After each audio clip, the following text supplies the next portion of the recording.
Karen the Warp Spinster here. Welcome to my channel where we cut and sew and see what happens. This week I want to play with some leftover pieces. These are from my Wormhole quilt, which is ready to get put together while I'm at a retreat later this week. It's a wedding present for my godson who, I don't know, they've been married 3+ years now, but that's not much time in quilt years. I have a lot of these pieces left over. I just went a little crazy for some reason. And I, in spite of having all of these extras, I'm 1 block short on the quilt, but I will deal with that while I'm at the retreat. And meanwhile, I have these pieces to play with. These are sort of drunkard's path, but a little wider sweep. Ordinarily, a drunkard's path would be just a curve about here. And I have in mind what I think I want to do. I've been through about 15 things in my head, but I'm going to give one particular thing a try. I have many more of the black backgrounds than the white, so I think I'm going to work with those mostly. These are all Cafe fabrics, I believe. And I'll just, actually I'll have to have one to start out. I also have, funnily enough, some black and white stripes. Surprise, surprise. I have been through all kinds of ideas, but here's what I think I'm going to do. Let me start with this one. I am just going to slice this thing down the middle. Here I went to all that trouble to get that curve, but that's okay. It's going to be easier this way.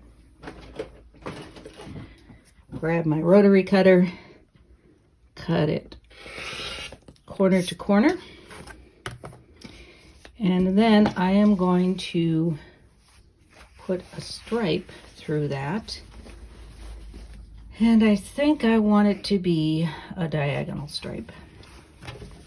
And this is a diagonal stripe fabric, so I can cut it on a straight of grain. So let me cut that. I'm going to cut it. How am I going to cut it? I'm going to cut it, I think 1 inch in between is going to be too much. That's what it would take to replace that, but I think that might be too much. I think I'd prefer something about like that, which is more like 1/2 inch. So I'm going to cut it 1 inch, and it will finish at 1/2 inch then. So I'm gonna, this will give me a good long bit of it. I will do that off camera because this will drive your eyes up the wall. I taught my underwater basket weaving class for a pattern for the Omaha Quilt Guild last week. Hi ladies, had a great time, thank you. And the underwater basket weaving has some, actually a lot of sashing strips that are cut 1 inch wide. I am still, years later, after teaching the class for a long time, people are still bitching and complaining about the narrow sashing, which I don't think is actually that narrow. And it just had to be. I tried to do wider sashing, it looked awful. So here we are. There's not so much of it in this. So I'm just going to sew a strip there, leave plenty so that I can finish out those points. To help me line this up so this will be true across there, think about that. Yes, we'll do this. We'll see what happens.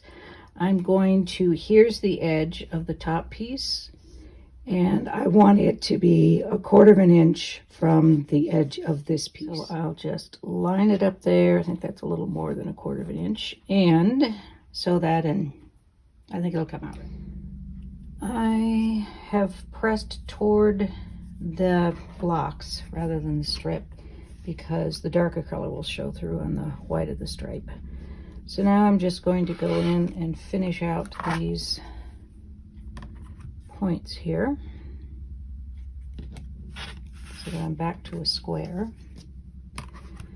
I'm thinking right now that that strip might be too wide for the look I think I want. But I guess we'll find out, eh? Okay, so there's one. And now I want to add in, I want to do, and you know what? All right, there's a starting concept. But now I think I want to do a couple more. And when I put them together, I'm going to make this a narrower strip and not match the sides together. I will take two different prints. Maybe I could find something that's a little more difference between them. I might say these two. May not make much difference in the end, but let's see. So I'll split that one and this one, and then for the strip in the middle, I think I'm going to cut it at 1/2 inch. So it'll finish at, not 1/2 inch, Karen, 3/4 inch, so that it will finish at 1 inch. 1/2 inch, of course, I'd lose it entirely to the seam. So I'll do 3/4 inch and make sure I do this and then continue just as I did with this one. Or here's another idea. Flip on the hypotenuse of it and you get this different kind of effect. So I'm going to do the other one like that. Now that might be kind of fun too. Anyway, so I'm going to do this one the same way, and we'll see how they look when we put them together in a couple of different ways. We have some options here. This actually, I just wanted to remind you that when you split these, this is bias, so it's nice to have this straight of grain fabric there. Because this is not 1/2 inch, I'm not replacing what I took out with the seams, so these aren't going to be quite square. Here are some options we have. Would be to do that and just keep adding around. We'll do a couple more and see what happens. You might pair the two together that you originally started out with, or you might end up doing it more scrappy. We'll have to see when we have more pieces. Or you could do it this way, so you've got that diagonal running through it. If we do this, then that's just putting those back together again. So my money at the moment, I think actually, is on this. I might have to do some trimming one side or the other, but which is going to be tricky because I've got a 1/4 inch here between these two, but we'll see what happens. Kind of liking this, which is going to give us a problem there, but if these line up exactly, those are going to be like that. I'm wondering if I don't want, say, just a plain black strip across there. Well, let's do another pair and see what happens, because I'm going to have to deal with this size difference one way or another, either cutting off or adding on. One thing to remember when you're doing this is if you take this piece, which is just the opposite of this one, the hypotenuse switch thing doesn't work. You'll have to use the, if you've got a left-hand piece of one, then you're going to have to take the left-hand piece of another. So here my stripes are ready to go. And for these, in order to not lose the 1/4 inch here, along here. I'm going to add either black or white, and honestly, I'm not really sure yet, along here, because that preserves the 1/4 inch here at this curve and at this curve. So that's probably what I'm going to do. I just don't know if it's going to be black or white. So back to this. All right, I have 4 blocks here and lots of crumbs. I've decided rather than adding on, I'm going to cut some off. And if I do it along this edge, then I'm not jeopardizing that 1/4 inch there. So if I look at how wide this is, it's 3 3/4. Check to make sure I'm not cutting off anything there. And visually this looks wider to me than this one, and it just depends on where, how do I describe this? Whether I slid that one up or down when I sewed to the center. So you may not be able to see a difference, and it may just be a visual trick, but I'm going to trim this just a bit. And then this one, I'm going to trim that one. Wait a minute. Okay, so on this one then, it is, so here's something's good to know. These two are wider along the 1/4 inch edges. These two, or at least that one, all right. So that means that I need to be careful when I am sewing these 2 halves together that I slide them appropriately. So I'm going to have to go away and find out what that is rather than you watching me stutter through this whole thing. I mean, I could still do it this way because they're the same. Well, that one isn't anymore, of course. They're rectangular, and so I could do that. Let me see what happens. And if we do that meeting in the center, that works. I gotta tell you, I'm kind of partial to this, though, where they run diagonally. It's a very diagonal, but then I could, that's kind of a nice shape there, isn't it? Of course, I will lose some of that to the 1/4 inch, but that's kind of a nice, almost teardrop dangle kind of look. But I also like that look. I could alternate them, so